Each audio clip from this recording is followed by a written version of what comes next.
Hi everyone, I'm Jeannie Isaacs, Star Director with Team Star Spangled Scents.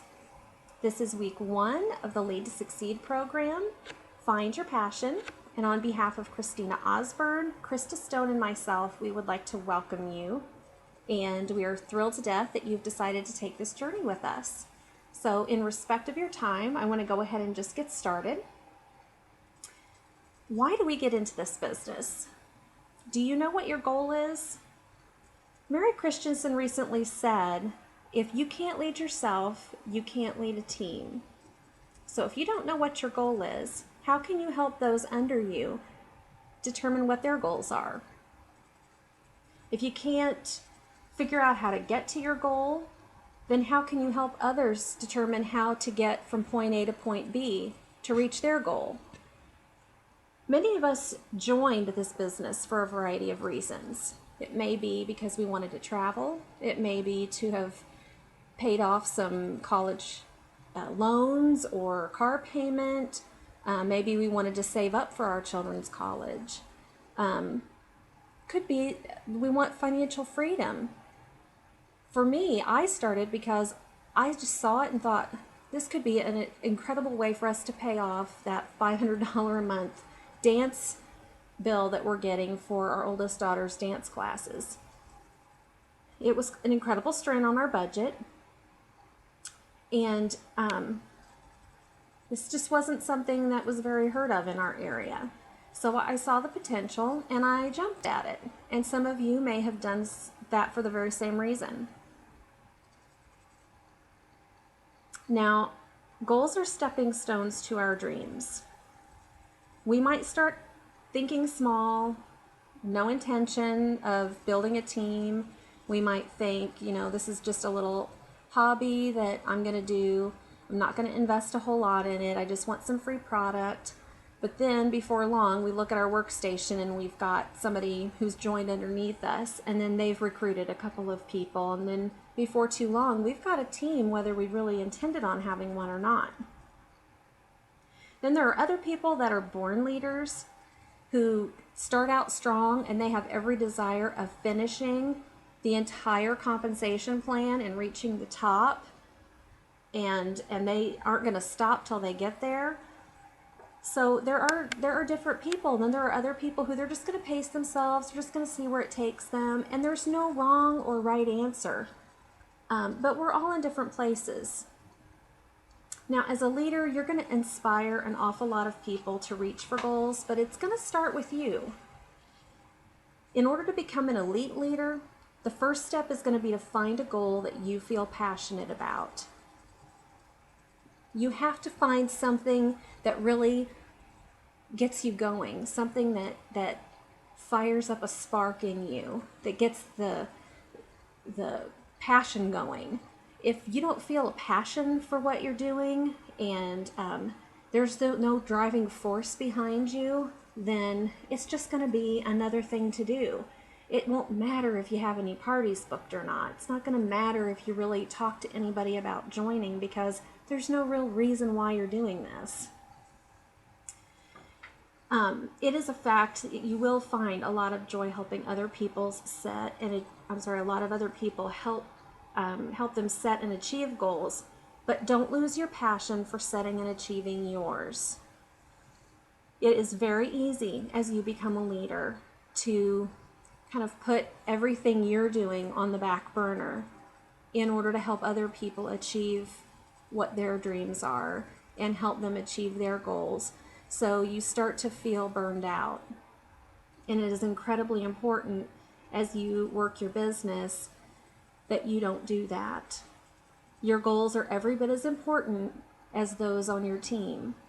In fact, we're more likely to reach burnout mode when there's nothing we're working towards. So if we have something that we're reaching for and trying to attain, it's going to keep us motivated while we're trying to motivate other people. It's kind of the same mindset as when they tell you on an airplane and they're going through the safety guidelines, make sure you put the oxygen mask on yourself before you help the other person. You have to do that, or else you're not going to be able to assist someone else. Imagine running an endless race. Imagine running an endless race with no finish line in sight, or a book with no chapters that are divided and no ending to this book. It just keeps going and going and going. Well, that's kind of how things go in your business when you don't have a goal you're working towards. It's just never ending. You just do it to do it, and there's never a finish line. There's no joy at the end. It's just monotonous. You kind of might be wondering at this point, if you don't know what your goal is, how to find your goal. Well, there are 7 steps to finding the right goal. And you don't necessarily have to take notes unless something just jumps out at you. This is where having your book, which is the basis for our curriculum, Be a Direct Selling Superstar by Mary Christensen, is so helpful, because everything that we're doing is coming out of her book, and we're just kind of adding some things into it. So if something really jumps out at you, you can jot a note down, but you always have these videos to come back to. So once you've read through the book, if there's something else that you want to come back to and write it down, then great, but don't get too hung up on taking notes unless you really need to until we come to the homework period. So one of those things is to find a goal that makes your heart leap.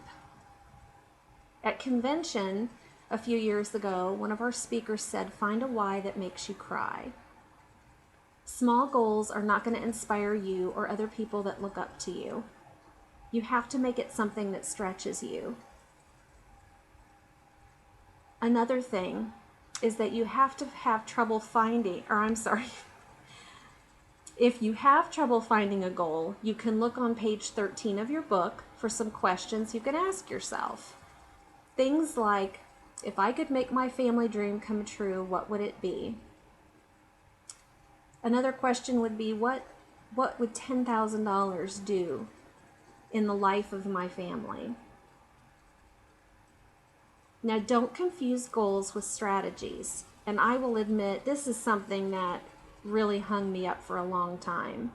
And I don't think a lot of people understand this either. So in the process of training and telling people, set your goals, or, what's your why, we never really understand what that means. So we write things down like, oh, I want to be a superstar director, or I want to reach director level.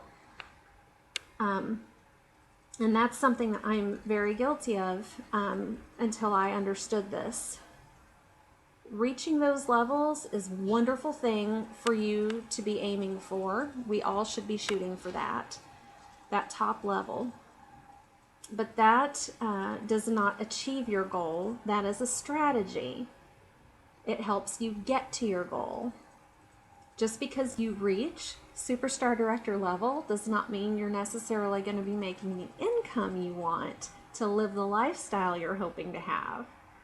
Superstar directors make all different incomes dependent on how large their teams are and what type of sales their teams are doing.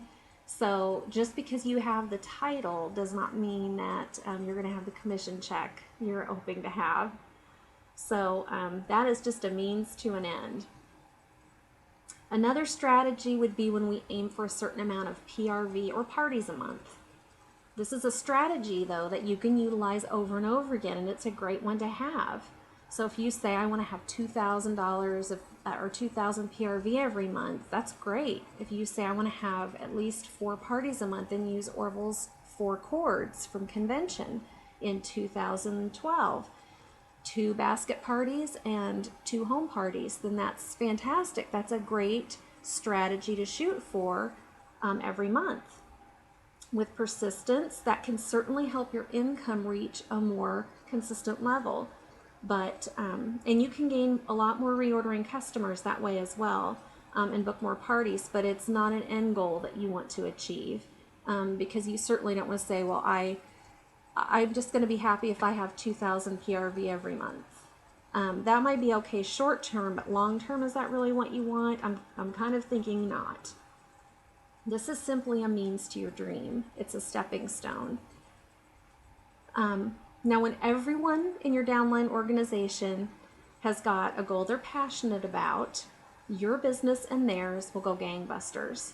So you want them sharing their goals with you, but in order to make that happen, you're going to have to break down some walls and share your goals with them. And I have found over the last few years, having led different groups, that in order for that to happen, oftentimes you're going to have to be the first one to do it. And that can be an uncomfortable and vulnerable place to be. But they have to see that you're okay to be in that position, and then they'll feel comfortable being vulnerable with you. So don't be afraid to do that. And if they see that you're okay to share it, whatever it is, even if it may feel stupid, if it may seem a little crazy, they're not going to feel like theirs is quite so crazy after they've realized that you're totally okay to share what yours is with them. Now, not everybody understands the compensation plan either, but they can relate to, I need to pay off my child's braces, or, I need to get a new car. We don't have a car that's functioning, or we want to take a family vacation, or things like that. So they can relate to these kinds of things. Another point is to adopt the rule, one goal, 1 year, one step at a time. Those are 3 things that you can do. You cannot go 2 places at once. It's not going to happen. So you have to focus. If you can't choose between 2 goals, then try running them through the tests. They're on page 15 of your book. The thrill test, the logic test, and the urgency test. Those ought to help you refine your decisions. A goal should definitely be attainable within 1 year. So that is another thing that you can look at to kind of help you determine where your goal is at and what it should be. And then be true to yourself. This really goes back to one of Scentsy's core values, which is authenticity. Don't be who you aren't. So make sure that your goal is one that is going to reflect who you are. Then picture yourself achieving your goal. Don't be afraid to share your goal with people that you love and you know will cheer you on, who are going to be excited about your successes and your triumphs and your victories, and who are going to want that for you. They're going to help keep you motivated and moving towards your goal. That is what you want, and it's what you need. It's very easy when we are helping other people stay motivated and we're being their cheerleader. We often don't have that for ourselves, so we kind of almost need to find it. And if we can find a core group of people who are willing to do that for us, it can help kind of keep us fueled while we're running that race for our downline. Now, with every goal you reach, you have to make sure you set a new goal. When we know what we want, we make things happen. But when we don't know what we want, we wait for things to happen. And those people that procrastinate and wait can sometimes be waiting a lifetime. And then before you know it, life is over and you've never made anything happen and nothing's gotten accomplished. And you've sat there waiting for nothing. So don't be one of those people. Set your goal and go after it. Before you commit to your goal, determine if it is realistic given your current circumstances, because you'll hit a wall if your goal is too far out of reach. You don't want to say, I am going to recruit 50 people this year. If you are a mother of 6, you stay at home and you hardly ever get out and you have no car. That might be stretching it a little bit. Now, that's not to say somebody couldn't do it, but I'm just saying make sure your goal is a little more realistic so that if you don't achieve it, you're not setting yourself up for disappointment and then feeling like, oh, I'm such a failure. And then 2, if you're prepared to invest the time and effort into achieving your goal. So that's the second point. Make sure that you're one, realistic given the current circumstances, and then two, make sure you're prepared to invest the time and effort into achieving your goal. You can't just want it, you have to work for it. I can't just sit here and say, gosh, I wish I were a size 10 and be fitting in a size 18 jean. I have to decide what I'm going to put in my body. I have to decide to exercise. I have to decide to make certain changes. And then I have to actually do it. Thinking it isn't going to change anything. Now, things will change in your life, so goals will change too. As you begin achieving the goals you set for yourself, you'll inspire those in your team to believe in their own power, to see their own dreams and goals in an attainable light. Sometimes we need another light to spark. Sometimes we need another person to spark the light inside of us.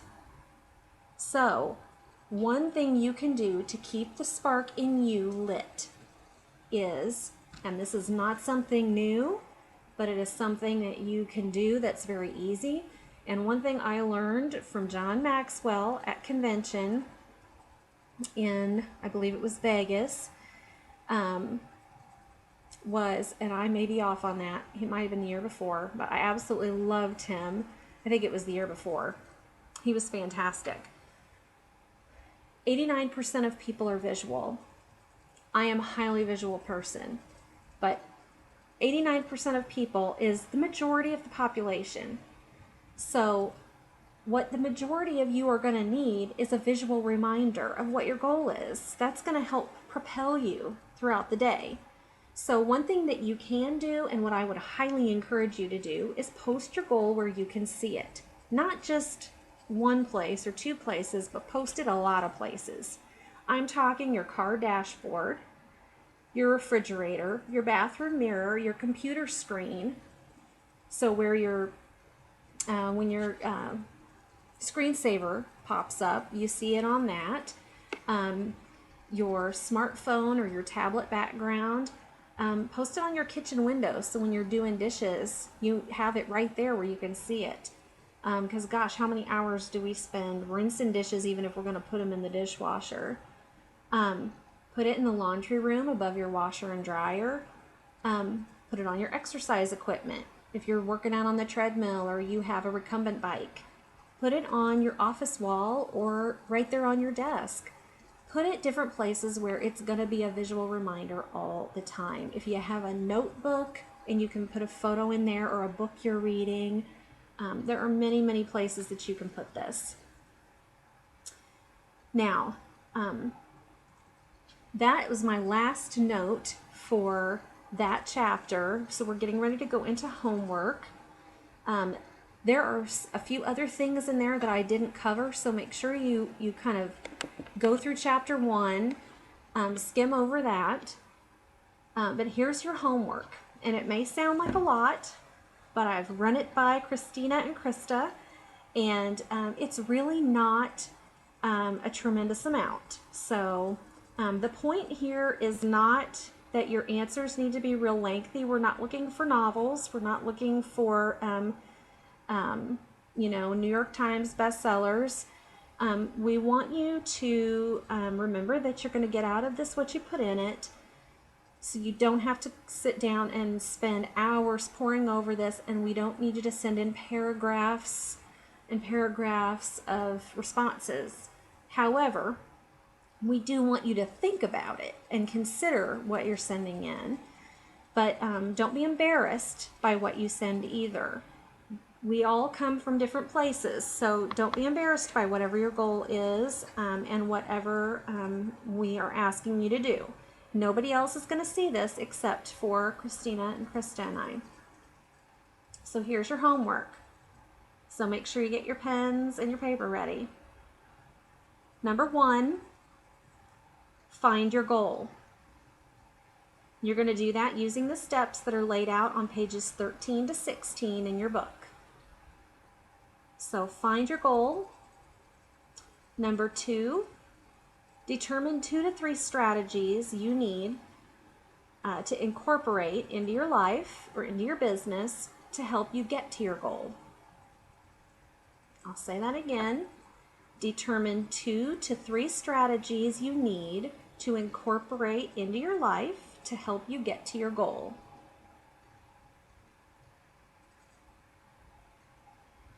And then number 3, read chapters 2 and 3 in your book. I will tell you they are super quick. There are only 16 pages. Some of them are half pages, so you really will fly right through them. And Mary is excellent. She's got some stories in there, so they're really fun to read. She makes them interesting. So read chapters 2 and 3. And then number 4, from chapter 3, which is titled Eliminate Self-Sabotage, which is something a lot of women struggle with. We want you to answer the question, which way do you find you sabotage yourself the most? She has a list in there. So which way do you find you sabotage yourself the most? And how do you think you will go about trying to correct it? So how do you think you will try to correct that? Then we want you to email those answers for your homework to this email address, succeedbyleading@gmail.com, succeedbyleading@gmail.com. Within 1 week.